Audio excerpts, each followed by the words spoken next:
আসসালামু আলাইকুম। আমি আফরোজা বেগম, সহকারী প্রধান শিক্ষিকা, আবার junior high school Firozshah, Chittagong. আজ আমি এমন একটা বিষয়ে কথা বলবো যা আমাদের সকলের জীবনে সরাসরি প্রভাব ফেলছে, হয়তো আমরা তা বুঝতে পারছি না।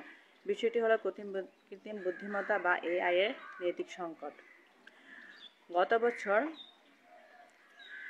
গত কয়েক বছরে এআই অভাবনীয় উন্নতি করছে। এখন এআই আমাদের মুখ চিনতে পারে, আমাদের জন্য ভিডিও সাজেস্ট করতে পারে, কোনো খবর আমরা দেখব তা ঠিক করতে পারে, এমনকি ডাক্তারদের রোগ নির্ণয়েও সাহায্য করছে।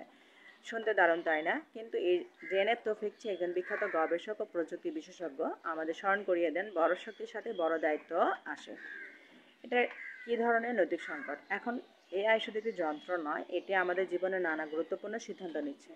প্রশ্ন হচ্ছে, এআই কে তৈরি করেছে? তাদের মূল্যবোধ কী? তারা কার স্বার্থ রক্ষা করছে?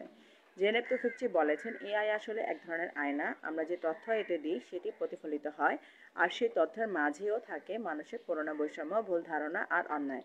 যেমন, যদি কোনো এআই সিস্টেম এমন একটি কোম্পানি পুরনো ডেটা থেকে শিখে যেখানে আগে পুরুষদের চাকরি দেওয়া হতো, তাহলে সে ভবিষ্যতেও পুরুষদের বেশি সুযোগ দেবে।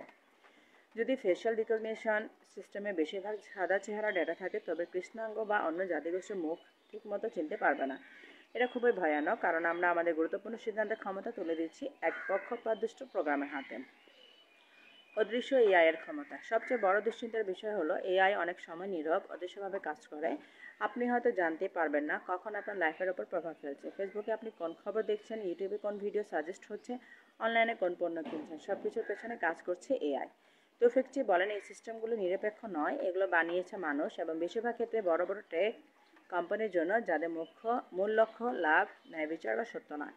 আর ভয়াবহ ব্যাপার হলো, এআই আমাদের থেকে শিখছে, কিন্তু আমরা এআইকে বোঝার সুযোগ পাচ্ছি না, ফলে ক্ষমতার ভারসাম্য নষ্ট হচ্ছে।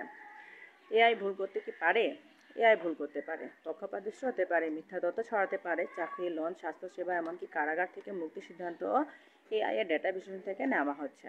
সমাধান কি? ভাগ্য হলো এখনো সময় আছে। এআই খারাপ কিছু নয়, এটি একটি টুল, আর যে কোনো টুলের মতো এটি একটি সঠিকভাবে ব্যবহার করলে ফল ভালো দিবে। তুফিকচি বলেন, টেক কোম্পানিগুলোর কাছে স্বচ্ছতা চাইতে হবে, নিজেরা এবং নতুন প্রজন্মকে এআই সম্পর্কে সচেতন করতে হবে, এআই ব্যবহারের জন্য সঠিক আইন কানুন প্রণয়ন করতে হবে।